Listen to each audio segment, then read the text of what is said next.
When I look at this portrait photo, the first thing that I see is I try to simplify as best as I possibly can in the beginning. And let me just mark down the time that I started so I don't go over an hour. Okay. The first thing I see is I see this big angle to the face. You pretty much got that. You know, I'm kind of bypassing the jaw. Could you be a touch more angled? Perhaps. But you got it. The next thing that I look for is this big long gesture from here to here. That is really most of the head right there. And you kind of got that too. It's not perfect, but you're almost there. So now what I would do next is I would just think about, you know, the rest of his hair. So for the most part, you got it. Where I think you're off, because you got the gesture, is I agree with what you said. When I look at the eyebrows, yeah, they're tilted, and yes, yours are a little bit level. So you nailed that. But it's more about the bigness of the eye. And I think that's where you're a little bit off. So when I look at the eye, I don't look at the eye, but I look at the eye socket area. And the eye socket area is usually dictated to me where I see that one big shadow. So then I look at that shadow shape, and this is a very important area. Portrait painters call this, I don't call it this, but portrait painters do, the sausage shape, because it's this cylindrical roll above your eye.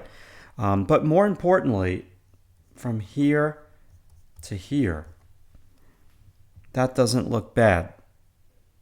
But what's happening is the length of that eye is extremely long. And that is changing up the entire look and feel of the portrait. The other thing that you're doing is you're making a white of the eye in the shadow, and there is no white of the eye there. So you have to look at this whole thing as one big unit of shadow. And then the same thing over here, I just see this as one big unit of shadow. So you have to treat those eye sockets more like eye sockets, more like shadow shapes. And then when I look over here, you have that light in the shadow. And the nose area, you have to think of this as the underplane of the nose and the cast shadow become one shadow shape. So I'm not feeling that there, okay? So I'm just giving you my opinions. Look at the level, and yes, you're right. That's just way more tilted. Now, let's talk about the hair. So for me, with the hair, let me get rid of some of these lines. Okay. Actually, I'm going to, well, you know what? I did those. Let's just get rid of that. When I draw hair, I always like to first tackle it shape of hair versus shape of face. So these angles on the interior, for me, are very, very, very crucial to getting the likeness of the person that you're trying to draw. When I look at your drawing, I'm not feeling those distinct angles. What I'm feeling is just a very soft edge over here. This isn't bad. You got that. That looks pretty good. And you got that. But this is where you're a little bit too simplified with the edge of the hair where it touches the face. Now, I usually get the edge angles first. Okay, and those edge angles really are the character of the person that you're trying to draw. And I've really simplified them. Those are macro angles, but when I look at your angles, they're really uber simplified. And they're very, very straight, and they're very, very round. So you start straight with the angles, but then you eventually make everything so completely complicated. So look at those angles and look at how this feels very simplistic. That feels very simplistic. So you're not really getting this guy's kind of like whoosh up, those curls that give his hair that kind of pizzazz, so to speak. Once you're there, then you just think about, okay, let's just find his part. And now I've got to think of this, and you did, as a front plane. And everything below this, actually, I'm going to go here. Everything below that line, you have to think of it more as a shadow shape. That one curly part of the hair is really messing it all up, and that shadow shape just rolls right into the side plane of the head. So this is just all shadow. Do you see that? And then we have side plane shadow here and side plane shadow, under plane shadow over there. So here's what you need to do. You need to pay more attention to shadow shapes, and you need to go to the Begin Here Step-by-Step department and check out, well, just go through that course. It's going to take you a long time to get through that course, but it's first drawing accurate shapes, and then it's seeing shadow shapes. And yes, that is very important that you draw accurate shadow shapes. Now, let me get to a couple of your questions here. Having a hard time drawing the hair. So when I can't get into all facets of drawing the hair in a short 5 to 10 minute critique, but what I can tell you is that's where you start with the edges, but then you have to look at where the light is hitting the hair. And all of this is just cylinders. So this is very much a cylinder. That's very much a cylinder. That's turning into the shadow.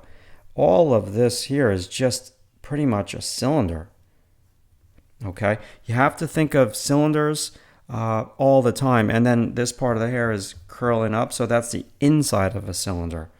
That's drawing hair in a nutshell, and there should be no hard edges. Oh, my dog is snoring. I'm very sorry about that. So the way that you get depth to get that three-dimensional feel, I'm just going to go shake the dog. I'm going to wake her up. Hold on. Come on, Chubbs. The way that you get a three-dimensional feel, oh boy, is you set your drawing up with a clear light and shadow. So it's clear shadow shapes, and you keep your shadow, and you keep your lights light. That's number one. So what you're doing here by putting a light in the shadow, a light in the shadow, a light in the shadow, you muck up your shadow shapes, and then you have too much light in the shadow. So you got to keep your lights light. You got to keep your shadow. That is the first and foremost important thing to getting the three-dimensional feel. And I'll close with this so I don't go too long. You have to put in a background tone, and you model into the tone. Whenever you have a drawing against white paper and there's no background tone, it's really hard to create depth because you have no opportunity to lose an edge. So edges also help with that. Now, I just gave you a mouthful of information right there, but you got to go through the Begin Here Step-by-Step course. And most importantly, drawing accurate shapes is just, a lot of people don't like that lesson because it's hard. And you got to go through that lesson, and then it gets easier when you draw shadow shapes. And then there's matching values, and it just goes on and on and on. Good job. Hey, thank you so much for watching that video critique. If you're looking to get a video critique just like that one regarding your own artwork, to get some feedback for yourself, come on over to our new site, members.drawing-tutorials-online.com. It's right there. And you could read up on what we have to offer. And I've listed out, people have been sending me emails. Can you tell me a little bit more what's in your membership site? And, you know, I took a look at myself and what I was doing in terms of promoting the site. And I'm like, God, I really don't have a detailed page with everything that I have to offer here. And on this new page, I've put an 18-minute video, which is a site tour that will show you what we have to offer in the site, a detailed kind of walkthrough. And I kind of also list for you some of our core courses and course descriptions. In terms of when you first log in, this is what you see. Now, ultimately, we have so many courses, and I'd never be able to list every single course description on this one web page. But the core of our website is really portrait drawing. I'm really a big fan of portrait drawing. The other core of our website is figure drawing, and I love figure drawing. We also teach composition, masterclass series where we analyze how the old masters, kind of did their thing. And then also when you log into our website, you get the added bonus of having access to two membership sites, our brand new one and our original one. And our original site, drawingtutorialsonline.com, is basically our archive site now, because there's so many courses that I have, so many photo downloads, so many PDF downloads, that I can't list them all on this one page. But this page kind of gives you a really good flavor of what we have to offer. So thank you so much for watching this critique, and I hope to see you soon. Be good.